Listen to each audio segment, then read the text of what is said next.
কেমন আছেন আমার বন্ধুরা সবাই? আশা করছি আমার বন্ধুরা সবাই ভীষণভাবেই ভালো আছেন আর সুস্থ আছেন। তাই তো বন্ধুরা, আজকে 15ই ডিসেম্বর আর আজকে শুক্রবার, আর এখন বাজে 5:30। তো আমি এখন থেকে আমি আর বন্ধুদের সামনে চলে এসেছি একটা নতুন ব্লগ নিয়ে। ঠিক আছে বন্ধুরা, তো আমি এখন রান্নাঘরে রয়েছি আর আমি কি করছি, সবজি বাজার আজকে হাজবেন্ড বাজার থেকে যে এইগুলো নিয়ে এসেছে। এখানে রয়েছে আলু, আর এই যে পুজোর ফুল, আর সবজি বাজার বলতে বেগুন আর ওলকপি আর মূলো এগুলো নিয়ে এসেছে। আমি বাস্কেটটাও সামনে রেখেছি, আমি প্লাস্টিকে করে এই যে সবজিগুলো সব ভরে রাখি, এই যে না হলে নষ্ট হয়ে যায়, শুকিয়ে যায়, এরকমভাবে একটা হয়ে যায়। যাই হোক, তো আমি এই সবজিগুলো যে গুছিয়ে নিই। ঠিক আছে, যখন বাড়িতে পুজোর জন্য ফুল থাকবে না তখন ফুল নিয়ে আসবেই না, মনে করেও নিয়ে আসবে না আর বললেও আনবে না। পুজোর জন্য বাড়িতে অনেক ফুল আছে, কিন্তু আবার যে পুজোর জন্য ফুল নিয়ে চলে এসেছে। ঠিক আছে, তো আমি এগুলো গুছিয়ে নিই আর আপনারা আমার সঙ্গে থাকুন, কেউ কোথাও যাবেন না। ঠিক আছে বন্ধুরা, ওচি কবে থেকে বলছে বাপি মূলো শাক নিয়ে আসবে তো খাবো। মূলোর সাথে মূলো শাক যদিও আছে, এগুলো খাওয়া যাবে না, সব পাকা পাতা, ঝোড়া পাতা, পাতাই নেই, ন্যাড়ামুড়া, এইরকম সব মূলো শাকগুলো নিয়ে আসছে। দেখেই মাথা গরম হয়ে যাচ্ছে আমার। যাই হোক, কিছু করার নেই, এই শাকগুলোকে ফেলে দিতে হবে। এমনি মূলোগুলোকে এইভাবে সব কেটে নিয়ে রাখতে হবে, নাহলে এই শাক সমেত রাখলে তো পচে যাবে, সেই জন্য এরকমভাবে রাখা হচ্ছে।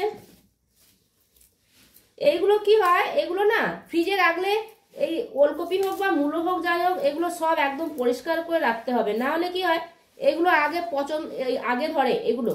সেই জন্য এগুলোকে আগে বাদ দিয়ে তারপরে রাখতে হবে, তাহলে কি হয় অনেকদিন থাকে। আবার খুব বেশি দিন রাখা যাবে না, নাহলে কি হয় এই ওলকপি না হয়ে যায়, শেকড় ভেতরে সব শেকড় হয়ে যায়, বুড়ো হয়ে যায়। এই জন্য খুব বেশি দিন রাখা যাবে না। আবার বন্ধুরা, আমি এখানে সন্ধ্যের টিফিন বানাবো, সেই জন্য সব কিছু জোগাড়পাতি করে নিয়েছি। আর দেখে বুঝতেই পারছেন আমি কি বানাবো। এটা চাউমিন। নুডলসটাকে আমি সেদ্ধ করে নিয়েছি, নিয়ে একটা জলটা ঝরিয়ে আমি এই মতো রেখে দিয়েছি, একদম শুকনো ঝরঝরে, দেখেছেন তো, একদম জলটা পুরো ঝরিয়ে নিয়েছি। আর এই নুডলসটা আমি একটু অন্যরকমভাবে বানাবো, কোনো সস টস ছাড়াই আমি বানাবো। সবসময় সস দিয়ে তো রান্না করি, তো আজকে ভাবলাম একটু এইরকমভাবে একটু বানাই। ঠিক আছে বন্ধুরা, তো আমি এই নুডলসটা বানাতে কীরকম কি কি লাগবে সেগুলো আমি আপনাদের আগে জানিয়ে দিই। ঠিক আছে, এখানে আমি নিয়েছি আলু আর ফুলকপি, এইভাবে আমি কেটে নিয়েছি। ঠিক আছে, আর এখানে নিয়েছি আমি পেঁয়াজ কুচি, টমেটো কুচি, লঙ্কাটাকেও আমি এইভাবে করে নিয়েছি। আর নিয়েছি একটু রসুন কুচি, ধনে পাতা, আর নিয়েছি ডিম, 3 জনের 3টে ডিম। ঠিক আছে সেটা কথা নয়, কিন্তু আমি 3টে নিয়েছি, কারণ আমি বাড়িতে এখন চাউমিন বানাই, শুধু খালি এরা কি বলে ডিম আমি কম দিই, সেই জন্য 3 জনের 3টে ডিম দিয়েছি। তো ঠিক আছে বন্ধুরা, আমি আগেই আলু আর ফুলকপিটা আগে ভেজে নিচ্ছি। কেমন, আমি এটা ভেজে নিই। ঠিক আছে, গরম হয়ে গেছে বন্ধুরা, আমি নুন দিয়ে দিচ্ছি একটু, আর একটু যে হলুদ দিয়ে দিয়েছি, অল্প অল্প করে আমি হলুদ দিলাম, আর নুনটাও পরিমাণ মতো দিয়ে। আর আমি রান্নাটা কিন্তু পুরোটা সাদা তেলেই করবো। ঠিক আছে, অল্প কিন্তু একটু হলুদ দিয়েছি, প্রচুর হলুদ হয়ে গেছে। যাই হোক, আমি এটা হলুদ দিলাম।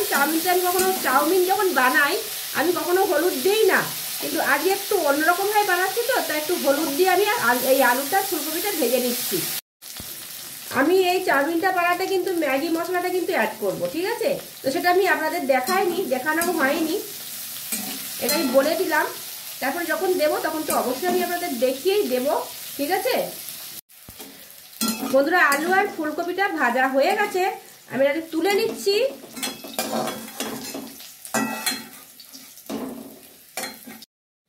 আমি আবারও একটু সাদা তেল দিয়ে দিয়েছি, যেটুকু তেল ছিল কড়ার মধ্যে আরও একটু দিয়ে দিয়েছি, সাদা তেল কিন্তু। ঠিক আছে, আর আমি এই যে আলু আর ফুলকপি দিয়ে যে এটা চাউমিনটা করব, এর মধ্যে একটু গাজর, একটু বিনস, এগুলো সবই দেওয়া যায়, কিন্তু আমি দিলাম না।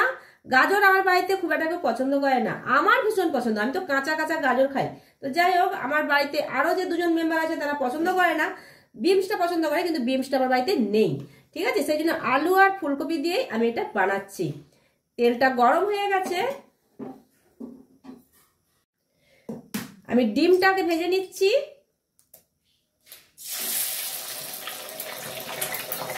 অল্প একটু নুন দিয়ে ডিমটাকে আমি এরভাবে কুচো কুচো করে এটাকে ভেজে নেব। ঠিক আছে, এরকম করে ঘেটে দিলেই কুচো হয়ে যাবে, আর আলাদা করে কুচো করতে হবে না। ডিমটা ভাজা হয়ে গেছে, আমি তুলে নিচ্ছি ডিমটাও। আমি কপি আর আলু যেটা রেখেছি তার মধ্যে ডিমটা ভেজে রেখে দিলাম। আবার একটু তেল দিয়ে দিয়েছি, ডিমটা ভেজে নিয়েছি তাই তেল শেষ হয়ে গেছে। যাই হোক, আমি এখন দিয়ে দিচ্ছি যে রসুনটা আগে একটু হালকা করে ভেজে নিই, তারপরে পেঁয়াজটা দেব। রসুনটা ভাজা হয়ে গেছে, আমি যে পেঁয়াজটা দিয়ে দিচ্ছি, একটু নুন দিয়ে দিচ্ছি। পেঁয়াজটা একটু হালকা করে একটু ভেজে নেব। আমি যেভাবে রসুনটা ভেজেছি সেইভাবেই হালকা করে একটু পেঁয়াজটাও ভেজে নিচ্ছি। দিয়ে দিচ্ছি টমেটো আর কাঁচা লঙ্কাটাও দিয়ে দিচ্ছি। আমি আবার একটু নুন দিয়ে দিচ্ছি।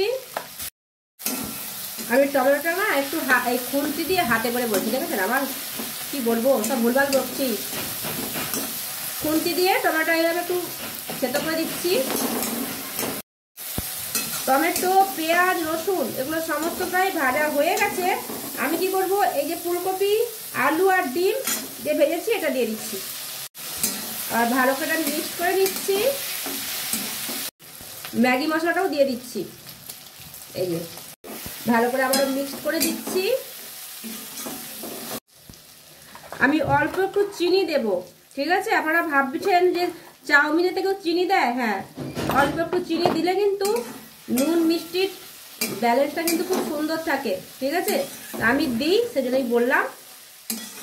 না দিলে স্কিপ করবেন, কোনো দরকার নেই, ঠিক আছে? এবার এই যে চাউমিনটা, এই নুডলসটা দিয়ে দিচ্ছি।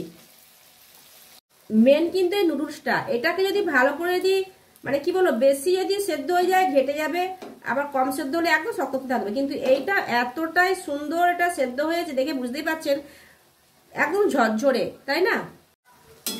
তো আমি এটা ভালো করে মিক্স করে নিই। বন্ধুরা, আমি কিন্তু ধনেপাতাটা দিয়ে দিয়েছি, দেখে বুঝতেই পারছেন, আপনাদের দেখানো হয়নি, ধনেপাতাটা দেওয়া হয়ে গেছে। আমি এটা ভালো করে মিক্সড করে নিচ্ছি, ঠিক আছে? আমি যখন পেঁয়াজটা দিই ভাজতে তখন একটু নুন দিয়েছিলাম, টমেটো যখন দিই তখন একটু নুন দিয়েছিলাম, কিন্তু আর নুন দেওয়া হয়নি। ম্যাগি মশলাটা দিলে একটু নুন হয়, আর এখন একটু আমি নুনটা দিলাম, ঠিক আছে? কারণ না হলে এখন দিলাম কেন, আমি তো অনেকটা পরিমাণে নুন দিইনি, অল্প অল্প তখন দিয়েছিলাম, সেই জন্য এখন আর একটু পরিমাণে দিয়ে দিলাম।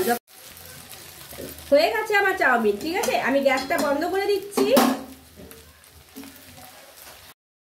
দেখুন বন্ধুরা, চাউমিন রেডি। আর কি যে দারুণ লাগছে না দেখতে, আমি আপনাদের কি বলবো, একদম জিভে জল আনার মতো এই চাউমিনটা হয়েছে। দারুণ দারুণ টেস্ট, আমি এক্ষুনি বলছি আপনাদের টেস্টটা কেমন হয়েছে। একদম আলাদা রকমভাবে আমি এই চাউমিনটা বানালাম, আর কি বলবো, বলার মতো ভাষা নেই বন্ধুরা, এতটাই সুন্দর হয়েছে দেখতে। খেতেও আমি জানি, আমি কোনো খাবার দেখলে আমি বলে দিই খাবার ভালো হয়েছে কিনা। দারুণ হয়েছে, দারুণ। ঠিক আছে বন্ধুরা, তো আগে খাই, তারপরে আমি টেস্টটা আমি আপনাদের বলবো, ঠিক আছে? 3খানা প্লেট এখানে রেডি, হাজব্যান্ডের আমার আর কচি, ঠিক আছে বন্ধুরা? বন্ধুরা, এই যে কচি আর যে হাজব্যান্ড খাচ্ছে, এরাই আপনাদের রেজাল্টটা দেবে আমি কিরকম বানিয়েছি। বল। ফাটাফাটি, দারুণ। সস ছাড়া দারুণ লাগবে, সস দরকারই হবে না। হাজব্যান্ড কিন্তু সস ছাড়া, টমেটো সস ছাড়া খায় না চাউমিন, কিন্তু আজকে টমেটো সস ছাড়াই খাচ্ছে, দেখুন। আরে বলো কিরকম হয়েছে? ভালো হয়েছে। দেখেছেন তো, খুবই ভালো হয়েছে। আর আমারটাই যে এইখানে রয়েছে, আমি এখনো খাইনি, আমি খাবো, আমিও খেয়ে বলছি আপনাদের। পেনটা এখানে কেন? দারুণ হয়েছে, দারুণ, কিছু বলার নেই, এতটাই টেস্টি হয়েছে, ভীষণ ভালো হয়েছে, ভীষণ, বুঝেছেন? দারুণ হয়েছে। আর ঠান্ডা লেগে গেছে, ঠান্ডা পড়ে গেছে, আমি এই যে লোটা কম্বল গায়ে দিয়ে দিয়েছি, ঠান্ডা পড়েছে, বুঝেছেন? ঠিক আছে বন্ধু, আমি খাই, একটু ভালোভাবে একটু বসে বসে খেতে হবে, কারণ এত ভালো একটা জিনিস হয়েছে, দারুণ জিনিসটা, চাউমিনটা কথা বলছি। তো ঠিক আছে বন্ধুরা, কেমন হয়েছে আপনারা কিন্তু জানাবেন আমাকে, ঠিক আছে? আজকের মতো এই পর্যন্তই থাক, আবার নেক্সট ডে আমি আসছি আপনাদের সামনে। আর আপনারা ভালো থাকবেন, সুস্থ থাকবেন, হাসি খুশি থাকবেন, আর আনন্দে থাকবেন। তো আজকের মতো এই পর্যন্ত, টাটা বন্ধুরা, টাটা।